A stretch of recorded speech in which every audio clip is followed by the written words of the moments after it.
إن شاء الله فريتانكي قلها وكيل لدى دولة بنتلاند شنيا فرتناد سير رسمي وينو غفر مي أو مدحوينو غفري هذه أد بانوجم هاد علنيا dadkii ka soo qayb galay dhammaantood qaybaha kala duwan oo ay kala ahaayeen iyo magacyaday kala yihiinba aad baan ugu mahad celinayaa waxaan kaloo rabaa inaan u mahad celiyo hay-adihii ama qaybihii hadal jeedinta halkan ku lahaan jiray hadda ka hor oo maanta aanu ka cudur daaranayno insha allahu inaanu soo koobnay si hawshu inoogu fududaato waqtigana aynu u beeqaamino waxaan leenahay aad iyo aad baad raali nooga ahanaysaan waana mahadsantihiin ka soo qaybgalkiina waxaan insha allahu intaa u gudbaynaa mudanayaasha sharafta leh haddii aanay jirinin dee wax kale oo inaan iska fasaxno madaxweynaha cawl haye ma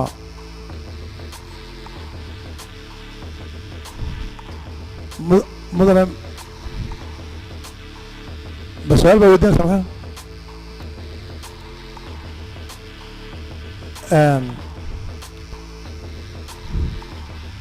مدنها إن شاء الله وقصود ويننا إننا كوبا إن شاء الله مدبرنا هذا ولا سوف دي وأنا إن شاء الله حلي قبلها بين مرينا كسر مدن إننا كوبا إن شاء الله وأنا ما تنتهي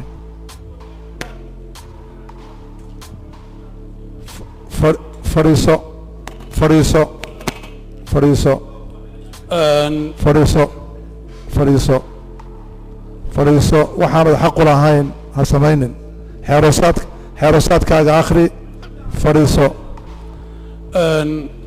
مدنياشو حق بي أوليهين إني سؤال ويديان مدحوينها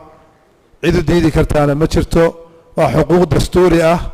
صاحب أدونا قلها حلوان بعد كتاهي رالله ومدنة أضو شرفا وحان كاعو تنينا إنا دلارسيد أنشحا إيا سوبت قلها وعلى ما تسنتهي وضياشنا وحان كاعو تنينا إنا كوبتان ما أنتوا ما أنت فريتانكا إنا دينو كوبتان إنا نورسان إن شاء الله هذا مدحونا وبهانتينا نحل كروية لأنه بحسار ويدين يا وانا ما تنتين هذه أدبا ما تنتهي قدومي قلها وكيل لذا مضياش قلها وكيل لذا مدحوينها golaha xukuumadda iyo dhammaan martii sharafka waxaan ku salaamayaa salaanta islaamka assalaamu calaykum waraxmatullaahi wabarakaatu mudan madaxweyne waxaad xilka haysay 9 bilood wajiga dhabta ah ee xukuumadda hogaamisaana waxaa la moodaa inuu ku jiro maalmihii ugu dambeeyay muddaxileedkaaga waxaa 9kaas bilood burburay kalsoonidii bulshada dhaqan ahaan siyaasad ahaan iyo akhlaaq ahaan waxaa bilowday kacdoonno bulsho oo dowladda lagaga soo horjeedo waxaa dadku walwal ka qabaan badqabka jiritaankooda waxaa ugu dambeeyay masaajidadii oo bilaabay inay qunuudaan cabsi darteed sidaas daraaddeed mudane madaxweyne maadaama adiga khilaafka adiga madaxweyne ku-xigeenkaagu soo noqnoqday isaguna oo uu yahay mushaakil dadka niyad xumi ku sii abuuray soo in lama habboona adiga iyo madaxweyne ku-xigeenkaagu inaad xafiiska bannaysaan si aynu u badbaadino bulshadeenna inta aan baarlamaanku jawaab ka bixin dareenka bulshada ay matalaan aad iyo aad baa u mahadsantahay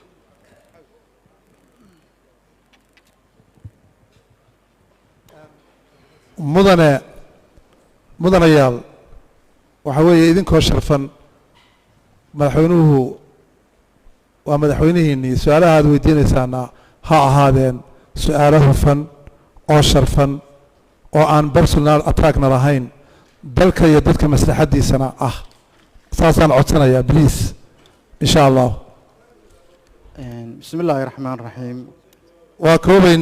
koobaynaa labadaas su-aalood baan u dayn doonaa insha allah mudanayaal iska بسم الله الرحمن الرحيم بسم الله الرحمن الرحيم وأنا مهد علنا يا حلبان كهذلي وأنا قدرنا يا هب كمامل كو الصعود إن أجندها برلمان بنا هنجر برلمان كو أجندها إنه كو الصعودية لكن ضد إن هلك كفرتان ما أنت قاعد بنوفر حسنا بالشدي حوج يدي جوكتي يلا بين تادي حقيقة مرك الله الله dadka xogtiisa ka hayo maaha baarlamaanka oo kaliya dalka xogtiisa waxaa haya dadka reer puntland oo dhan markaan xil ka qabannay meeshuu dalka joogay waad ogtihiin maanta waxa aan sheegayno ma aha hadallo warqado ku qoran waa xaqiiq dhab ah oo jirta amniga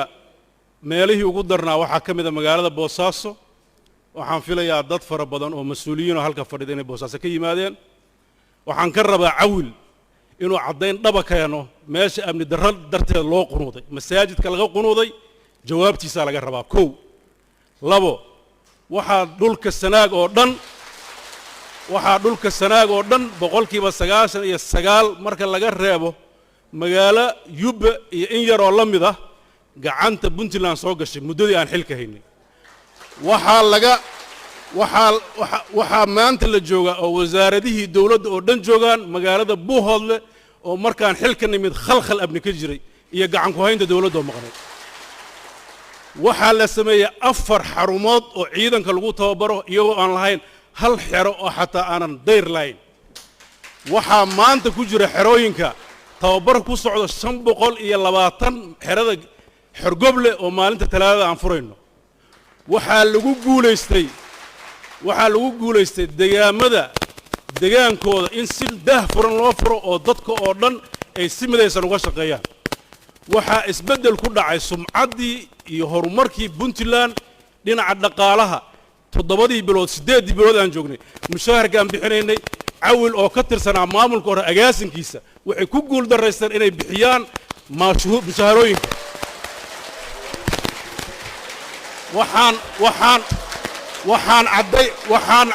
waxaan caddaynayaa inaan isoo taagnay waxaan ka codsanaynaa inoo ilaaliyo xasiloonida waxaan caddaynayaa inaan ishortaag ku samaynay habka ay doonayaan xildhibaano farku tirisa inay dawladda maamulkeeda ula wareegaan oo iyagu ay rabaan inay determayn ku sameeyaan waxaan runta u sheegayaa hadalka uu ka hadlay gudoomiye su'aashayda ha ka jawaab madaxweynuhu meel kalu marayaa hadal mareed mudane hadalka madaxii baad weydiisay waad aamusaysaa nidaamka dawladnimada haddaadan raacin mas'uuliyaddeeda adaa qaadi doona dawladnimadu waxay u baahan tahay in la ilaaliyo uma baahna in ashuun lagu addimo ma ahin nin lagu cabsiin karo in aan waajibkayga aan garan waayey mana ahin nin loo sheegi karo danta iyo dowga dawladdan ay dooratay in aan ku dhaqdo waxaan rajaynayaa shacabka puntland inay wakiil ka noqdaan horumarka dalkan u socno waxaan leenahay mawaaqif siyaasiya waxaan leenahay mid amni xukuumaddana annagaa mas-uulga madaxweynahana u doorto ilaalinaya baarlamaanku waxaan rajaynayaa inay shaqadiisa aqoonsadaan waad mahadsantihiin fadhiista gudoomiyaha baarlamaanka gudoomiye ku-xigeenka koowaad ee baarlamaanka xubnaha golaha wakiilada xubnaha golayaasha kale ee dawladda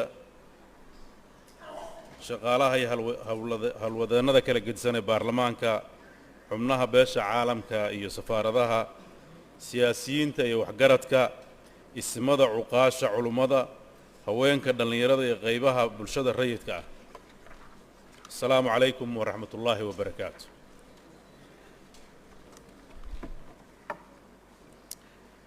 mudanayaal iyo marwooyin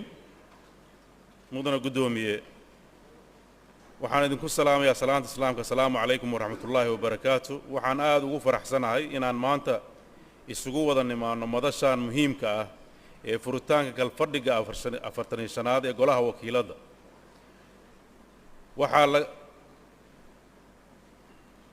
waxaa laga joogaa muddo 4 bilood ah markii halkaan aynu isugu nimid kalfadhigii 44aad muddadaas intii lagu jiray waxaa dawladda u qabsoomay howlo badan oo muhiim ah dhinacyada siyaasadda amniga dhaqaalaha iyo arrimaha bulshada waxaan idin ka siin doonaa warbixin kooban anigoo ogsoon in guddiyada baarlamaanka ay kormeero ku tageen gobollada ay ka dhageysteen warbixinno hay-adaha fulinta ee dawladda mudanayaal iyo marwooyin waxaan mar kasta xusid mudan sida dadka reer puntland ugu baraareen midnimada iyo dhismaha puntland oo yagleelideedii hadda laga joogo 21 sano waxaa maanta haysannaa amni wanaagsan nidaam dawladeed oo hormuud u ah Soomaali inteeda kale adeeg bulsho oo ka socda daafaha dhulka Puntland hoos yimaado bulsho garaadkeeda siyaasadeed kobcay kaabayaal dhaqaale oo tis qaaday intaasoo